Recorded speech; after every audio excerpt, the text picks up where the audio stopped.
I spent some time yesterday, the TD podcast, which Travis Roeder does, with Jeff Davis, breaking down Baylor's passing game defense. If you want to get like a deep dive into X's and O's and all that, it's a great podcast when Travis posts that up on SicEm365 in the premium section. He joins us now on the show today, 365 Sports with Craig and Paul, and I'm David Smoke. Travis, when you get into this is something you love to do when it comes to the X's and O's. I got to tell you, that podcast with Jeff Davis is fantastic.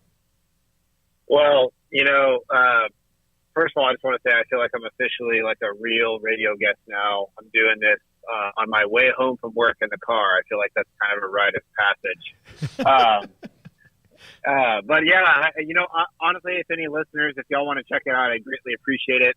I might start with a different episode. Smokey, I appreciate you plugging that defensive passing game one, but that was probably the most scheme and technical as Jeff and I get, because pass coverage is very complicated. So yeah, we've been cranking out some episodes, really diving into Baylor's football team. And what I appreciate about it, if there's any listeners that maybe aren't a Baylor fan, Jeff and I really just use Baylor as a lens to talk about football as a whole. So we're really interested in all of the thousands of ways that go into winning, whether it's organizational buy-in, team culture, how head coaches operate, what assistants do, what does a wide receiver coach do, for instance. That's the kind of stuff we really try and dig into, and then we'll talk about it from a Baylor aspect as well. So appreciate you listening, Smokey, and thanks for bringing that up. You're welcome. He coaches the wide receivers, Travis.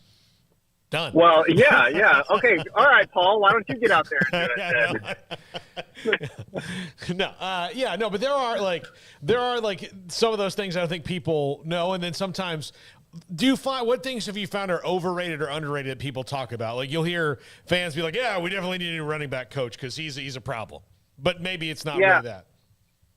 I think in general, and I think this helps that my fandom kind of started under Art Briles, under the teams that Art Briles had. And then I got to transition to really getting to know the game better when Matt Rule was coach, and of course now when Aranda's here. And one thing that I think fans really don't appreciate when it comes to college football and how teams work and how you become good at everything is really thinking about the limitations of practice time and how teams can forge an identity. In college, I heard an NFL coach one time say, he was like, "Look, I've coached high school, college, and NFL games, and the least amount of time I get with my kids is at the college level." There's so many regulations on how often these guys can practice. And so I think something that fans have to understand is that, like, the team with a top 5 offense and a top 5 defense doesn't really exist. I mean, Alabama has kind of approached there a few times, but even most of the times they've won the national title, it's, one of their units is kind of decidedly better than the other. And the reason for that is, there's a famous anecdote or I don't know if it's famous, I had a friend tell me this, that, Cliff Kingsbury would start off every Texas Tech practice with 100 plays run as fast as possible against the defense. Now, that is a terrible way to learn defense. Because there's no time in between any plays. You can't stop and talk to your position coach about, what I could have done better, et cetera. And so, I think we saw that there's a difference, with Matt Rule, and he really focused on special teams and he focused on kind of red zone. Anyway, every kind of head coach has their different specialization for what they like to do and how they spend their time. And that's why most college teams don't, they can't be great at everything because there really just isn't enough time. I don't know if Craig's in there with y'all right now, but I mean, that's kind of the impression you get too when you're at these practices in the open periods. I mean, they're whirring between stuff at like every few minutes. I mean, they're trying to cram as much stuff in there as possible. So I think thinking about practice time and the limitations there and how you forge an identity as a team is really underrated and should be thought of by all fans because you can't be great at everything. So, Travis, you've had an opportunity to see some of the practices, the open windows that wrapped up this past weekend. Where do you kind of sit now after having that little bit of scope of Baylor football in terms of your expectations, your thoughts heading into a game week, finally, next week? Yeah, I mean, everything we've heard, and from what I can tell, too, is that the defense is really kind of winning the day this fall camp. And I don't think that really surprises any of us. Obviously with how much they bring back defensively, even with the big losses, just how, you have to think about too, practice structure. A lot of times the second team offensive line is going against a second team defensive line or a third team defensive line that's just as good as a lot of starters in this league. So there's no respite for any of these guys. And so I think overall this fall, I feel really, really good about Baylor having kind of a top 15, top 10 level defense. What I'll be curious to see, especially by week 2 of BYU, is, okay, the offense is kind of been getting their teeth kicked in camp a little bit. I'm sure they've been making their fair share of plays, right? But when you're going up against a defense that's good every day in fall camp, it can be a little bit grating. I'm sure there's lots of kids who are banged up, dealing with injuries on the offensive side of the ball, and kind of tired of how confident and, assured of themselves that the defense is. So that's kind of what I've got my eyes on. I've got high hopes for the offense. I think they can be pretty good this year. But I think it might take them a little bit of time to kick it into gear this season. Or maybe it's a deal where as soon as they get to play somebody else, they get really confident quit because they don't have to face that Baylor defense anymore. I think that's a great point, because back in the day when it was Briles in the offense, sometimes, and again, the Baylor defense struggled a lot of times along the way, and then they started to get better because they got better players.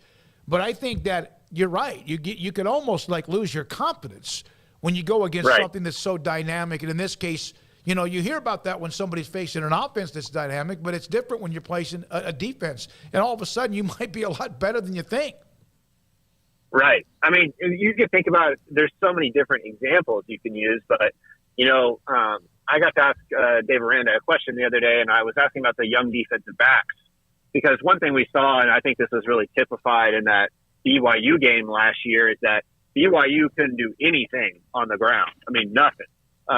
But they really just kind of started resorting to chucking the ball up downfield to Gunnar Romney and Puka Nacua downfield against Baylor's cornerback.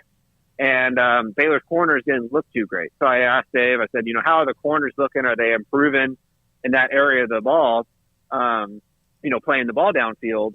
And he basically said, look, it's kind of difficult to know because our pass rush is so good that our offense actually hasn't had a lot of time to throw downfield.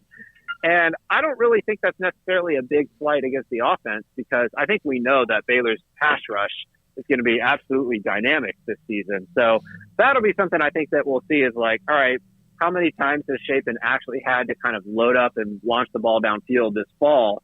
And, especially when he's playing Albany, but even against BYU, all of a sudden he's got a fresh pocket. Hopefully it doesn't scare him or can feel a little eerie back there. And hopefully he's not seeing ghosts yet, because I think the offense is really going to, I think there will be an adjustment period where they realize like, okay, we can actually execute everything because we don't have an Apu Aika or a Jackson player in our face like we do in fall camp.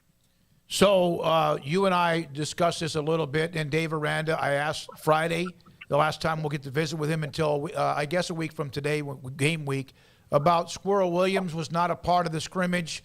I know that the injury kind of, I guess, is something that was very fortunate as far as the MRI. You obviously are high on him, Tay McWilliams, et cetera. Is there? It's the thing with Squirrel. There's always something, right?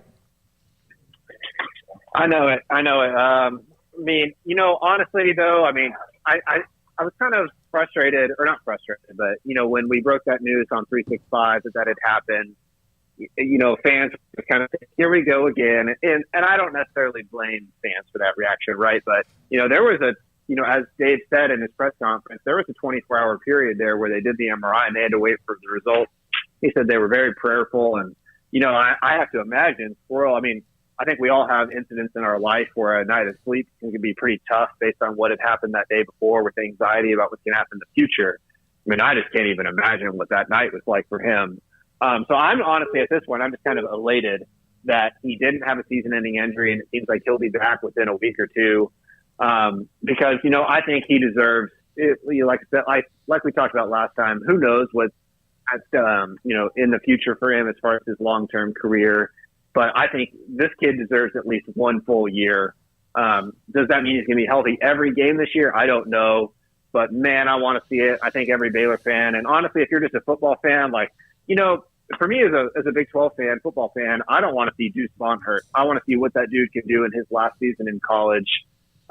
And so I think any football fan should really want to see what Squirrel can do this year, because school film and what we've seen in his brief snippets at Baylor is about as good as it gets athletically for a running back.